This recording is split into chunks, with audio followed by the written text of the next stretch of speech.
오늘 말씀의 제목은 주가 구원하신다. 숨막히는 삶이라도 길이 있습니다. 라는 제목으로 하나님 말씀 나누겠습니다. 여러분, 이 글자를 한번 보실까요? 이 글자 아세요? 어느 나라 언어일까요? 사우디아라비아 나오셨고, 네. 어딜까요? 제가 깜짝 놀란 게요. 오늘 주일학교 우리 어린이 예배 드리는데 이 글자가 딱 나오냐마자 제가 이랬어요. 글자라는 얘기도 안 했어요. 이게 뭘까요? 라고 했어요. 그러니까 바로 히브리어라는 대답이 나왔습니다. 네, 우리 어머니 잘 키우십시오. 네. 대단한 딸을 두셨어요. 정말 대단합니다. 네. 보통 아이가 아니에요. 예, 감사하는 마음으로 잘 키우시기 바랍니다. 이 단어는 히브리어에서 구약 성경에서 가장 많이 등장하는 단어입니다. 가장 많이 등장한 단어. 브 혹은 베라고 읽는 단어인데 접속사 그리고 그래서 그러나라고 하는 뜻을 가지고 있습니다. 이 단어가 구약 성경에 많이 등장하기 때문에 구약 성경이 그렇게 두꺼운 거예요. 요즘 우리 구약 읽고 있죠. 안 끝납니다, 이야기가.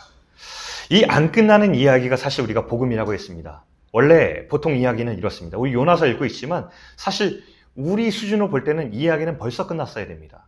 저는 지난주 말씀 보면서 이것도 또 끝났어야 되는 이야기다. 한번 이 정도로 끝나지 않겠어요? 서사로 치면 되게 깔끔한 마무리가 예상됩니다. 불순종한 요나는 결국 바다에 던져졌습니다. 다시 고요해진 바다 위로 배는 다시스로 향했습니다. 끝.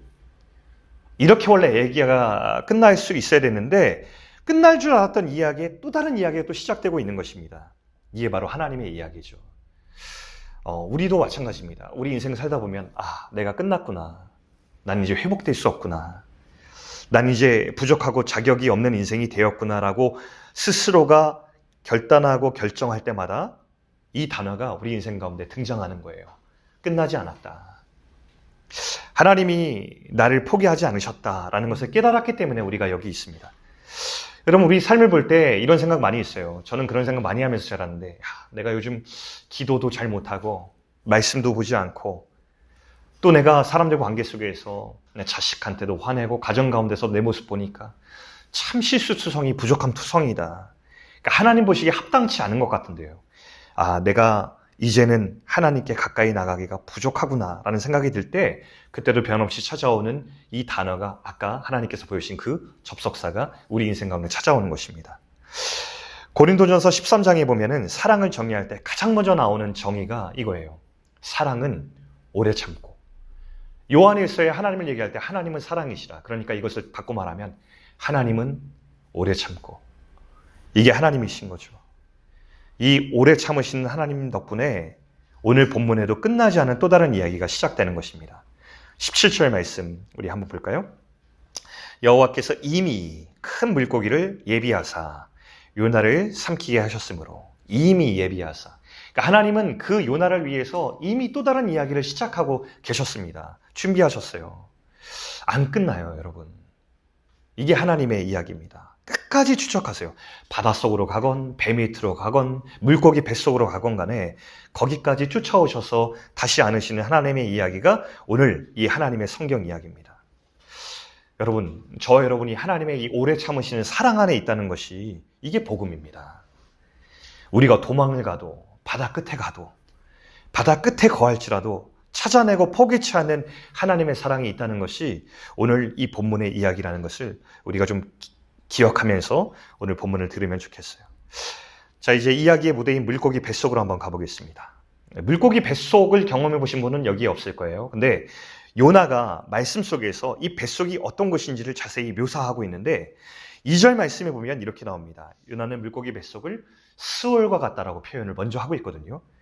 스올은 구약 성경에서 빈번하게 나오는 이 단어인데 이것은 죽은 자들이 사는 곳을 표현하고 있는 이 명칭입니다. 스올. 그러니까 되게 어둡고 깜깜하고 마치 내가 죽었다라고 하는 표현을 갖는 곳. 그러니까 내 힘으로는 어떻게 할 수 없는 것을 이야기하고 있습니다. 그래서 어떤 학자는요, 이 요나의 기도를 보면서 이렇게 얘기했습니다. 자신의 삶이 깨어진 사람들, 삶의 밑바닥을 경험한 사람들이 드리는 기도다 이렇게 표현한 적도 있어요. 그러니까 요나가 자기 삶을 어떻게 표현했냐면요, 3절에 보면 주께서 나를 깊음 속 바다 가운데에 던지셨으므로 큰 물이 나를 둘렀다. 주의 파도와 큰 물결이 다 내 위에 넘쳤다라고 표현하고 있고요. 또 5절에 보면 물이 나를 영혼까지 둘러싸우며 깊음이 나를 에워싸고 바다풀이 내 머리를 감쌌나이다. 이렇게 얘기하고 있습니다. 그러니까 뭐냐면 나를 사방이 가로막고 숨도 못 쉴 것 같이 나를 막 옥죄고 있는 상황을 그리고 있는 것입니다. 이 5절에 보니까 여기 나를 영혼까지 둘렀다라고 하는데 영혼의 또 다른 뜻은 목구멍이란 뜻이 있대요. 그러니까 물이 목구멍까지 차오르면 숨을 쉴 수 없잖아요. 헐떡헐떡거리고 있는 내 삶의 상황을 오늘 이렇게 표현하고 있는 것이죠. 여러분 우리가 그럴 때가 있잖아요. 기도도 안 되고 숨도 막히고 내 인생이 내가 어찌할 줄 모르는 그 상황 가운데 있으면 숨조차 잘 안 쉬어져요. 6절 또 볼까요? 상반절에 보면은 내가 산의 뿌리까지 내려가 싸우며 삶의 밑바닥까지 내동댕이 쳐진 그 순간을 묘사하고 있고 근데 땅이 또 그 빗장으로 나를 오래도록 막았다라고 표현하고 있죠. 그러니까 내가 밑바닥을 쳤는데 올라오려고 막 발버둥을 치고 있거든요. 근데 거기에 땅이 나를 가로막고 있어서 내가 못 올라오는 거예요. 삶이 밑바닥을 쳤는데 올라올 수 없어요. 이게 오늘 요나가 물고기 뱃속에서 고백하는 자기 삶에 대한 묘사입니다. 그러니까 물고기 뱃속은 뭐죠? 인생의 밑바닥, 사방이 가로막힌 곳, 내 힘이 절대 통하지 않는 것을 말하고 있는 것입니다. 여러분 다 그렇게 고백하시지 않으세요? 우리 인생을 살다 보면 우리 인생은 내가 통제할 수 없는 것, 투성이라는 것을 우리는 깨닫게 됩니다. 살아갈 용기가 나지 않아서 두려움에 휩싸이는 그런 곳이 우리 인생이죠. 때로는 경제적 압박감을 막 느끼게 돼요. 아이들 학비 못 내고 학원비 못 내고 대출금을 상환하지 못하는 막막함을 우리가 만나기도 하고요. 아이들 키울 때는 아이들이 뜻대로 자라줍니까? 사춘기 지나가면 이 아이들과 대화조차를 안 내는 상황도 만나게 돼요. 잘해보려고 했는데 마음을 먹고 가도 이게 오히려 상황이 더 악화되는 경우도 되게 많죠. 가정은 천국과 같이 만들고 싶었어요. 내 가정은 늘 평안하고 스윗홈, 집에만 들어오면 너무 스윗하고 향기 나는 곳을 만들리라라고 했는데 이 가정이 오히려 감옥과 같고 때로는 지옥과 같이 여겨지는 그런 모습이 느껴져서 내가 원한 건 이게 아니었는데 라고 하는 절망의 한숨을 쉴 때도 있어요. 직장에 가는 것이 곤혹스럽기도 해요. 직장에 가는 것이 관계나 일과 여러 가지로 참 어렵죠. 직장 생활이 쉽습니까? 그런데 안 갈 수 없는 현실에 부딪히면서 이런 이제 토로를 하게 되는 겁니다. 내 인생은 왜 이렇게 힘들까? 내 인생은 왜 이럴까? 이런 토로가 나오게 됩니다. 우리 모두 다 이런 물고기 뱃속을 경험을 하죠. 그런데 이 물고기 뱃속은 역설적이게도 새로운 시작이 일어나는 곳이기도 하다는 것을 오늘 본문이 보여주고 있습니다. 여러분, 저는 C.S. 루이스라는 사람을 참 좋아해요. 여러분 들어보신 분들 있을 겁니다. 생경한 이름일 수 있지만 나니아 연대기가 되게 대중적으로 유명하잖아요. 나니아 연대기의 작가입니다. 이 사람은 나니아 연대기를 쓴 이유가 거기 안에 하나님의 복음의 이야기를 담아서 어린이를 비롯한 온 세대가 읽기 원해서 그 책을 지었습니다. 근데 이 사람은 원래 하나님을 안 믿는 사람이었어요. 무신론자였습니다. 되게 똑똑한 사람이어서 옥스퍼드와 캠브리지에서 오랫동안 교수 생활을 한 사람이 있는데 늦게나마 이제 회심을 해서 기독교인이 되었습니다.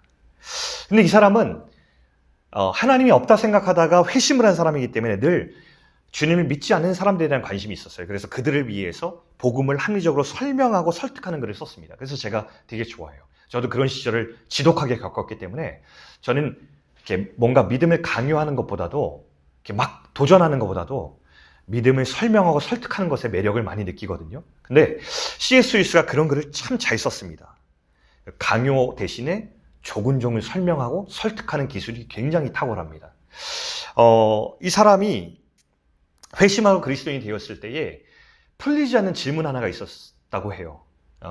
오케이, 내가 예수님 믿었는데 그런데 전능하고 선한 하나님이 존재한다면 왜 세상에는 아직도 그렇게 악과 고통이 존재할까? 라고 하는 이 질문이 계속 들었던 거예요. 그러다가 이분이 이 묵상하고 정리하던 끝에 고통의 문제라고 하는 걸작을 하나 펴냈는데 거기에는 내용이 이렇게 적혀 있습니다. 먼저 루이스는 고통의 여러 가지 원인이 있다고 하는데 우리가 보통 이러잖아요. 고통이 닥치면 사람들이 하나님을 믿는 사람들은 하나님 도대체 왜 내게 이런 일을 그러니까 하나님께 책임을 전가하는 일과 원망이 먼저 떠오르게 되는 것이죠. 이것은 물론 하나님 믿지 않는 무신론 자들도 하나님 계시다면 왜? 라는 말을 자주 합니다. 그런데 루이스는 이렇게 얘기하죠. 먼저 고통을 하나님의 책임으로 돌리는 대신에 이걸 생각해 보자라는 거예요. 하나님 우리를 걸작으로 만드셨다. 우리가 걸작으로 만들어진 이유는 하나님께서 우리에게 자유로운 의지를 선물해 주셨다는 것이다. 하나님을 예배만 하도록 설계하지 않으셨고 로봇이나 AI처럼 프로그래밍하지 않으셨고 우리가 모든 것을 자유롭게 선택하고 결정할 수 있는 의지를 우리에게 주셨다라고 하는 것이죠.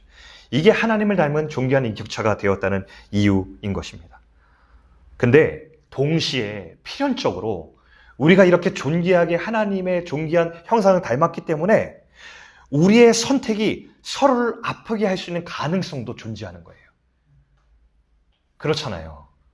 제가 사실은요, 하나님 앞에서 하나님이 기뻐하시지 않는 선택이나 제가 모든 것을 선택할 자유가 저한테 있어요. 근데 어떤 선택은 어떤 사람에게 선한 영향을 줄 수 있는 선택을 제가 할 수도 있어요. 근데 어떤 제 선택의 실수나 제 오류로 말미암아 누군가가 아플 수 있어요. 근데 이 세상은 그런 자유의지를 가진 존귀한 하나님의 형상으로 가득 찼기 때문에 우리는 서로에게 책임이 있는 존재로 또 지음받았다는 거예요. 그러니 이 세상에 악과 고통이 존재하는 것이죠. 여러분, 근데 더 중요한 것은 이 말이에요. 우리가 어떤 연유로 우리 인생에 악과 고통을 경험할 수 있는데 그 고통이 우리에게 달갑지 않지만 그 고통을 느낄 때에 하나님께서 어떠한 연유에서든지 그 고통을 다루실 수 있다고 말하는 거예요. 이게 소망이죠. 그리고 특별히 이 고통을 통해서 하나님께서 하시는 일에 대해서 설명하는데 첫 번째는 이 고통이 우리의 교만을 깨뜨린다고 얘기해줘요. 여러분 이런 거 있죠. 우리는 잘 변하지 않아요. 저를 예로 들면 제가 생각해 보니까 제가 굉장히 교만한 사람이더라고요. 되게 교만해요. 그래서 저는 좀처럼 잘 변하지 않아요. 네. 좀처럼 전환을 못해요. 제 고집과 자기 중심성이 있고요. 목사로 살아가고 있지만 때로는 내가 가진 어떠한 역량과 실력으로 내가 이 모든 것을 충분히 할 수 있다라는 교만에 빠지곤 해요. 물론 말로는 그렇지 않죠. 속은 그래요. 근데 여러분 이 완고함이 좀처럼 변하고 깨지지 않다가 언제 한번 와장창 깨지냐면 내가 고통이나 고난을 만날 때 내가 통제할 수 없는 상황을 맞닥뜨리면 그때 제가 절로 무릎이 꿇어져요. 그러면서 제가 간사한 정요색 같으니라고 이런 푸념을 누려놓기도 합니다. 고통은 존처럼 깨지지 않는 자기 중심성을 무너뜨리는 아주 좋은 계기이죠. 두 번째로 C.S. 루이스는 이렇게 얘기합니다. 고통은 또한 하나님의 친절이라고 풀어놓는데요. 무슨 뜻이냐면 여러분 잘 들어보세요. 하나님은 우리에게 원하는 것을 주시지 않는다. 우리에게 필요한 것을 주신다. 이 차이를 여러분 아시겠어요? 한 번 더 얘기해 볼게요. 하나님은 우리에게 원하는 것을 주시지 않는다. 우리에게 진정 필요한 것을 주신다. 여기 되게 확연한 차이가 있습니다. 하나님은 우리가 원하는 것보다 진짜 필요한 것을 주시기 때문에 그것이 때로 고통스럽게 여겨지시다는 거예요. 사실 원하는 것을 받으면 우린 고통스럽지 않겠죠. 물론 당장이에요. 근데 필요한 것을 원하면 우리가 진짜 그게 필요한지 모를 때가 너무 많기 때문에 하나님은 우리의 당장의 결핍과 진짜 필요한 걸 주실 때 우리는 그게 고통스러울 수 있어요. 근데 그 고통이 우리가 못 보는 것을 보게 해주고 타인의 공감에 대해서 결핍된 우리를 깨우기도 하고 진짜 행복한 길을 들어설 수 있게 해주는 거예요. 제가 이런 상상을 해봤어요. 물론 완전한 비유가 되지 못하지만 정말 제가 아끼고 사랑하는 제자가 있는데 제가 셰프예요. 근데 무한한 가능성을 본 제자가 있어요. 근데 이 제자에게는 셰프가 되기 위해서 칼을 줘야 됩니다. 그래야 요리를 할 수 있으니까요. 근데 이 제자에게 제가 칼만 주면 안 되죠. 정말 무한한 가능성을 가진 잠재력을 가진 제자를 보았기 때문에 이 제자를 아끼고 사랑하기 때문에 그에 걸맞는 훈련을 시켜야 되고 연습을 시켜야 이 날카로운 칼을 붙들고 다른 데 사용하지 않고 이 칼로 아름답고 정말 명작을 만들 수 있는 요리사가 될 수 있겠죠. 근데 그 과정이 이 지금 제자가 원하지 않는 것일 수 있고 고통스러울 수 있어요. 하나님이 우리에게 기대하시는 모습은 한 명 한 명을 존귀하게 만드셨기 때문에 그 걸작으로 부르시는 그 과정을 하나님께서는 우리에게 허락하실 수 있다는 것입니다. 루이스가 이렇게 말했어요. 책에서. 하나님은 우리의 쾌락 속에서 속삭이시고 양심 속에서 말씀하시지만 우리의 고통 속에서는 소리치신다. 여러분 잘 기억하세요. 우리 고통의 원인이 어디서 비롯된지 확실치는 않아요. 이것을 우리가 이것 때문입니다 라고 말할 수 없어요. 그런데 한 가지 분명해요. 이 고통이 하나님의 손 안에서 만져질 때 그 고통은 반드시 우리의 인생 가운데 선이 되고 유익이 될 것입니다. 이것을 해석하는 능력이 신앙이라 부르는 겁니다. 요나에게 물고기 뱃속에 3일의 시간이 바로 이런 시간이었을 것 같아요. 그리고 그에게 결정적으로 변화가 일어났는데 2장 1절에 보면 이렇게 나옵니다. 요나가 물고기 뱃속에서 그의 하나님 여호와께 기도하여 이렇게 나오거든요. 저는 이걸 읽을 때 제가 이제 여기다가 이렇게 넣고 싶었어요. 요나가 물고기 뱃속에서 그의 하나님께 비로소 드디어 기도하여 라고 하는 이 수식어를 넣고 싶었어요. 요나서가 등장한 이래 2장 1절에 처음으로 요나가 하나님께 기도하는 모습이 이 물고기 뱃속에서 등장하는 거예요. 여러분 이게 물고기 뱃속이 상징하는 바가 있죠. 이 뱃속에서 아무것도 안 보이고 깜깜하니까 하나님만 보이게 되는 겁니다. 자, 오늘 요나의 기도를 한번 잘 한번 보겠습니다. 자, 기도가 시작되는데 이 흔적을 제가 요약해서 한번 말씀드릴게요. 슬라이드 보시면 2절과 6절과 7절에 보면 기도를 하는데 제가 내용을 생략했어요. 전 이게 더 중요하다고 봤거든요. 요나가 아뢰었더니 대답하셨고 부르짖었더니 들으셨나이다. 6절에도 보면 내가 내려갔사오며 막았사오나, 그러니까 내가 바닥을 치고 사방이 나를 가로막았는데 그 다음에 뭐라고 표현하냐면 건지셨나이다. 7절에도 보니까 내가 생각하였더니, 그러니까 이 생각할 때는 내가 기도할 힘이 없어서 너무 피곤해서 생각만 했는데 그때 결과가 뭐였냐면 그게 이르렀고 그게 미쳤나이다. 그게 하나님께 기도로 다가간 거예요. 이런 경험을 하면서 요나가 완전히 새로워지는 이 계기를 마련하게 돼요. 물고기 뱃속은 요나의 표현처럼 수월이었어요. 죽음이 엄습하고 무력하고 숨막히고 아무것도 할 수 없는 곳이었는데 그곳에서 하나님을 요나가 바라보기 시작합니다. 한눈 팔 곳이 없어서 너무 무력하고 통제할 수 없는 상황이어서 거기서 하나님의 이름을 불러보았는데 근데 거기서 하나님이 아니나 다를까 대답하시고 찾아오시고 자기를 만나주십니다. 여러분 지난번 강의 때 요나가 큰 오해를 했다고 했잖아요. 나는 하나님으로부터 도망가서 난 자격 없어. 난 죽어 마땅해. 라고 자기가 판단했다고 했잖아요. 근데 여러분 보십시오. 내가 부르짖어 봤더니 주님이 아직도 듣고 계셨고 산산조각난 자기 인생을 자기가 보았는데 여전히 주님께서 내 산산조각난 인생을 붙들어서 다시 맞추고 있다는 것을 요나가 깨닫게 되었고 기도할 힘조차 없었을 때에 하나님을 생각하는 것만으로도 주님이 나를 만나주고 있다는 것을 경험하니까 이 비참한 요나의 인생이 변화가 일어나기 시작하는 거예요. 요나가 이렇게 생각하는 겁니다. 내가 무엇이라고 이토록 깊은 바다, 이 물고기 뱃속까지 나를 찾아오셔서 나를 이렇게 만나주시는가? 나를 소중히 돌보시는가? 이러면서 요나가 두 손을 들게 되는 거예요. 여러분 이게 요나가 기도하며 예배하는 예배의 회복과 시작이라고 생각해요. 제가 그 뒤에서 이제 막 예배합니다, 찬양합니다. 이제 이렇게 찬양을 하는데 제가 하나님께 두 손 들고 찬양하고 그 고백을 드릴 수 있는 이유는 내가 이 믿음의 고백을 하나님께서 명령하셨으니까 들어야지라고 한 게 아니라 그 찬양은 제 어떤 기억 속에 있는 경험에 대한 반응이었던 거예요. 네, 하나님 맞아요. 하나님은 저에게 그런 하나님이셨어요. 그래서 제가 주님 예배해요. 네, 하나님 맞아요.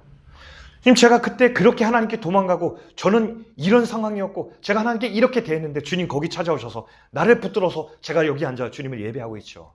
네, 주님을 찬양합니다. 이런 반응을 드리고 있는 거죠. 여러분, 오늘 이 자리에 우리가 앉아 있는 것은 복음적으로 해석하자면 절대 우리의 노력이나 우리의 열심 때문에 온 것이 아니에요. 하나님이 우리 인생을 계속 찾아오셨기 때문에 하나님이 우리 인생을 오해하는, 하나님에 대해서 오해하는 우리를 오래 참아주셨기 때문에 우리가 여기 있어요. 사람이었으면 자존심이라는 게 있고 감정이라는 게 있어서 자존심과 노여움이 지배했을 그 감정에 하나님은 모든 것을 자존심이 없는 분인 것처럼 노여움이 없는 분이신 것처럼 오직 눈먼 사랑으로 우리를 추적하셔서 우리를 쫓아오셨기 때문에 우리가 여기 있는 거예요. 여러분, 그래서 우리가 믿음을 잘 해석해야 돼요. 어떤 사람은 믿음을 레벨로 해석해요. 아니에요, 여러분.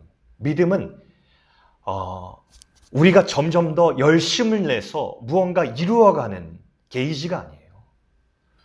믿음의 정확한 정의는 반응이에요. 이런 거 있잖아요. 누가 우리를 깜짝 놀랄 만한 감동을 주면 거기에 대해서 그걸 딱 보는 순간 자연스럽게 놀라는 반응이 있잖아요. 전 그게 믿음의 가장 정확한 정의라고 생각해요. 하나님이 우리를 위해서 하신 일과 우리를 위해서 보여주신 그 사랑과 이토록 오래 참으시고 우리를 쫓아오신 그 사랑을 보면서 우리가 아니 이렇게까지? 나 하나를 위해서? 라고 보여주는 그 반응이 사실은 믿음이라는 거죠. 그러니까 우리가 여기 와서 뭔가 하는 것이 내가 하나님을 위해서 뭐 열심을 내야지, 내가 노력을 해야지, 내가 정성을 보여야지, 그것은 여러분 복음 안에 없는 개념이에요. 복음 안에 있는 개념은 뭐냐면 우리가 하나님께 무엇을 한다는 것은 모든 것이 다 반응일 뿐이에요. 이 반응이 아니라 우리의 열심과 노력이 되는 순간 다 율법이 되잖아요. 힘겹고 드라이해지고 번아웃되고 막 이러잖아요. 근데 반응인 것을 생각해 보세요. 하나님이 우리를 깜짝 놀라게 해주신 거예요. 짜잔! 사랑을 보여주시고 하나님이 우리를 시간과 공간을 뛰어넘어서 우리를 위해서 피 흘려 죽으신 모습을 이게 너를 위한 내 사랑이야 라고 보여주시고 거기에서 우리가 충격받고 놀라고 하나님 왜 저를 위해서 이렇게까지? 라고 보여주면서 나온 자리가 예배의 자리고 하나님 저 너무 깜짝 놀랐어요. 어떻게 저를 위해서 이렇게까지 해요? 저 하나님 보니까 알면 할수록 너무 좋아요. 주님 저를 위해서 보내신 인생 저 정말 주님 닮고 싶어요. 주님과 함께 동행하고요. 주님이 걸어가신 그 발자취 저도 따라 걷고 싶어요. 제 행복이에요. 라고 고백하면 거기서 우리가 할 수 있는 조그마한 일들이 모여져서 그게 뭐가 되죠? 그게 사역이 되는 것이고요. 여러분 이게 신앙의 길인 것이죠. 이 신앙의 길을 걸어갈 때 우리가 하나님께 보여줄 반응이 있는데 이 8절 말씀에 또 나옵니다. 자, 이 8절로 한번 넘어가 보겠습니다. 같이 한번 읽어보죠. 시작. 거짓되고 헛된 것을 숭상하는 모든 자는 자기에게 베푸신 은혜를 버렸사오나. 예. 은혜를 기억하는 것은 다른 말로 우리가 뭐라고 부르냐면 감사라고 부릅니다. 이따 9절에 나오겠지만 은혜를 잊어버림의 반대말은 헛된 것을 추구하는 것입니다. 여러분 이게 이 공식이 있어요. 은혜를 잊어버리면 자꾸 헛된 것을 우리가 예배하게 돼요. 추구하게 돼요. 은혜를 기억하면 감사를 하게 돼요. 이게 오늘 이 기도 속에서 발견한 하나의 영적인 원리입니다. 은혜를 잊어버리면 여기에 요나가 기도에 고백한 것처럼 우상을 섬기게 됩니다. 요나가 경험한 거예요. 선지자로 살았지만 은혜를 잊어버렸더니만 내가 우상이 되어서 내가 모든 것을 결정하고 있었죠. 돈이 우상이 되고 성공이 우상이 되고요. 내 능력으로 내 가치를 입증하려고 하는 과시가 우상이 되기도 하고요. 근데 여러분 결국 그 돈이 우상이 되고 성공이 우상이 되고 내 능력을 입증하는 것으로 막 달려가는데 결국 그 인생의 끝에는 여러분 잘 생각해 보십시오. 평안이 없습니다. 기쁨이 없습니다. 이게 우상 숭배의 결과입니다. 근데 하나님을 섬기는 우리의 복이라고 하는 것은 이런 것들이 아니죠. 우리의 복이라고 하는 것은 하나님을 기뻐하는 능력을 갖게 되는 것을 말합니다. 하나님이 주시는 은혜를 세워보면서 감사할 수 있는 능력이 은혜를 기억할 때 우리에게 찾아오죠. 여러분 이것이 사실 세상이 가질 수 없는 평안의 비결을 갖는 법입니다. 여러분 혹시 저 여러분이 한번 생각해 보면 좋겠어요. 하나님이 내 인생 가운데 베풀어 주신 그 은혜를 헤아려 보신 적이 언제입니까? 우리의 인생이 그냥 사라져서 온 것처럼 보이지만 내가 잘 대비하고 내가 잘 준비해서 이때까지 온 것처럼 보이지만 우리가 어떤 인생의 사건을 만날 때 그게 아니었다는 것을 우리가 깨닫게 되죠. 사람은 우리가 많이 준비하는 것들 필요합니다. 그것도 하나님에게 우리에게 주신 역량이죠. 근데 그것만으로 되지 않아요. 하나님이 우리에게 은혜를 주셔서 돌보신 그 손길 때문에 우리가 여기까지 오고 살아간다는 것을 우리는 고백해야 되는 것이죠. 그게 바로 감사입니다. 우리 인생 가운데 베풀어진 은혜를 여러분 한번 세어볼 수 있기 바랍니다. 신앙이라고 하는 것은 이런 게 아니에요. 두 가지 결이 있다고 생각해요. 어떤 신앙의 결은 내가 아직 갖지 못한 것을 쟁취하기 위한 신앙의 결이 있고요. 또 하나의 결은 내가 이미 받은 은혜를 세어보면서 그 은혜의 깊이를 계속해서 이렇게 묵상해가고 알아가는 그 신앙의 결이 있다고 생각합니다. 근데 오늘 성경에서 복음이 전하는 바는 자격 없는 나를 안아주셔서 나를 돌보아 가시는 그 은혜를 알아가는 것을 신앙이라고 오늘 고백합니다. 여러분 오늘 한번 생각해 보면 좋겠어요. 우리 하루 가운데, 우리 공동체 가운데 우리 거룩한 어떤 영적인 습관을 하나 갖는다면 감사를 세어보는 습관이 있으면 좋겠다 생각을 해봐요. 제가 어떤 한 성도님이 예수님 만나고 나서 고백하는데 저한테 이런 얘기를 하더라고요. 목사님, 저는 하루에 기도를 하는 이 순간이 있고요. 또 한 순간에는 제가 기도 대신에 하는 게 제가 저에게 일어난 감사한 것들을 세어보는 이 순간이 있어요. 그게 굉장히 저를 변화시켜요. 라고 이렇게 고백하더라고요. 우리 가운데 조금 이런 실천들도 연습도 필요한 것 같아요. 핸드폰 메모장이라도 한번 적어보는 거죠.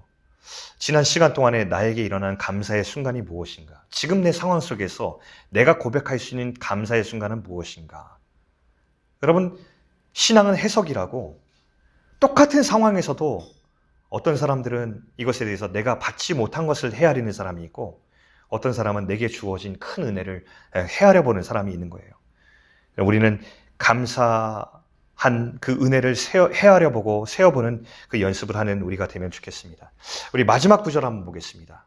요나가 드디어 이제 감사 기도로 마무리를 하는 구절인데 9절 말씀을 다 같이 한번 읽겠습니다. 9절 시작.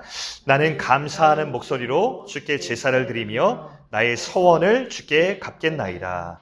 구원은 여호와께 속하였나이다. 아멘. 자, 요나가 이제 물고기 뱃속에서 새롭게 이제 되고옵니다. 개인적인 아픔의 시간 속에 있었지만 그 무력을 경험한 후에 부력이라는 걸 갖게 되죠. 그 무력의 시간 속에서는 계속 내려갔어요. 무력하니까 뭐 다시스로 내려가고 배 밑으로 내려가고 바닷속으로 내려가고 물고기 뱃속으로 내려갔는데 여기서 이 기도를 드리는 순간에 다시 주님께로 올라가는 부력을 경험하는 이 요나의 모습을 보게 됩니다. 요나가 마지막으로 고백한 기도 보면 구원은 여호와께 속하였나이다. 의역하면 주가 구원하신다라는 오늘 설교의 제목과 같은데 이 말이 요나의 진정한 고백이 되었습니다. 요나가 알았어요. 아, 주가 구원하시는구나. 아무리 절망적이어도 인생의 밑바닥까지 갔어도 아무리 사방팔방 막혀 있어도 주님이 나를 건져내시는구나 라는 간증이 오늘 여기에 믿음의 선언으로 간증으로 나오고 있는 거예요. 여기 한번 화면 보시면 주가 구원하신다 라고 하는 히브리어 원문이 이렇게 나와 있습니다. 예슈아타 레어에 라고 나와 있습니다. 근데 이 예슈아라고 하는 단어가 뭐냐면 신약에 보면 예수라는 말입니다. 똑같은 단어예요. 예수. 저는 이걸 보면서 이런 묵상을 했습니다. 자, 주가 구원하신다고 성경 말씀에 약속해 주셨잖아요. 근데 우리는 우리 상황을 보면서 정말 그럴까? 나 지금 숨 막혀 죽을 것 같고 나 지금 이렇게 당장 죽을 것 같은데 길이 보일까? 아, 진짜 하나님이 나를 도와주실까? 그거 그냥 우리 위로하려고 하는 신학적인 관념적인 말 아니야? 라고 우리가 생각해요. 근데 그럼 잘 생각해 보세요. 주님이 이렇게 약속해 주셨다고요. 근데 이 약속이 이루어지신 게 뭐라고요? 예수 그리스도. 그분은 우리의 필요를 아셨어요. 그때도 우리는 우리의 필요를 못 두고 우리가 원하는 것을 외치고 있을 때 하나님은 이 땅 가운데 가장 연약한 자의 모습으로 오셔서 십자가 위에서 피 흘려 죽으심으로 우리에게 가장 필요한 절망의 순간을 소망으로 바꿔주셨고 죽음을 생명으로 바꿔주셨고 당장 원하는 것이 아니라 영원히 필요한 것을 채워주시는 놀라운 구원을 우리에게 베풀어 주셨습니다. 약속은 이루어졌어요. 주가 구원하신다. 이루어졌습니다. 예수 그리스도의 십자가가 우리를 살리셨다라는 것이 선명하게 우리 가운데 나타났기 때문에 우리가 여기 있는 거 아닙니까? 그리고 나서 그 십자가를 바라보며 사는 우리들에게 또 약속하십니다. 뭐라고 약속하시냐면 로마서 8장 31절과 32절은 이렇게 약속하십니다. 제가 한번 천천히 읽어드릴 테니까 이 말을 잘 가슴에 새기면 좋겠어요. 하나님의 약속은 이것입니다. 그런즉 이 일에 대하여 우리가 무슨 말하리요? 만일 하나님이 우리를 위하시면 누가 우리를 대적하리요? 자기 아들을 아끼지 아니하시고 우리 모든 사람을 위하여 내주신 이가 어찌 그 아들과 함께 모든 것을 우리에게 주시지 아니하겠느냐? 이 말은요, 조금 더 의역해서 말하면 이거예요. 엄청 확증의 말이거든요. 이거예요. 십자가에서 죽으시기까지 우리를 사랑하신 하나님께서 우리 모든 사람을 위해서 반드시 모든 것을 주신다. 모든 상황에서 돌보신다. 모든 상황에서 길을 내신다. 우리를 책임지신다. 라는 말을 외치고 있는 말씀이 오늘 본문의 약속의 말씀입니다. 십자가가 이 땅 가운데 이루어주셨듯 우리 인생의 어떤 상황과 순간이라도 이 약속의 말씀은 반드시 이루어질 것입니다. 이것이 오늘 주님께서 하신 말씀이에요. 지금 여러분의 상황이 어떠세요?